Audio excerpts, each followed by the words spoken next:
సోమవారం రాత్రి 10:30 నుంచి కురిసిన భారీ వర్షంతో పలు ప్రాంతాల్లో రహదారులు జలమయమయ్యాయి. వరద నీరు నిలిచిపోవడంతో ప్రజలు తీవ్ర ఇబ్బందులు ఎదుర్కొన్నారు. అయితే అర్ధరాత్రి 12 గంటల సమయంలో కూడా హైడ్రా బృందాలు విశ్రాంతి లేకుండా సహాయక చర్యలు కొనసాగించాయి. వరద ముప్పు ఉన్న ప్రాంతాల్లో disaster response force, mobile rescue teams అప్రమత్తంగా పనిచేశాయి. ఇక రహదారులపై నిలిచిపోయిన వరద నీటిని భారీ మోటార్ల సహాయంతో వేగంగా తొలగిస్తూ ట్రాఫిక్ సాధారణ స్థితికి వచ్చేలా అధికారులు చర్యలు చేపట్టారు.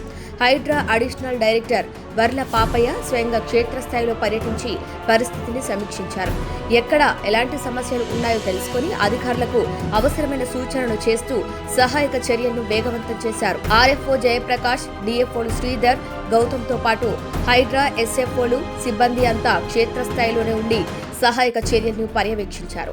ప్రజలకు ఇబ్బందులు తగ్గేలా, వరద నీరు త్వరగా తొలగించేలా యుద్ధ ప్రతిపాదికన చర్యలు కొనసాగిస్తున్న హైడ్రా బృందాలు నగరంలో పరిస్థితులు త్వరగా సాధారణ స్థితికి చేరేలా నిరంతరం పనిచేస్తున్నాయి.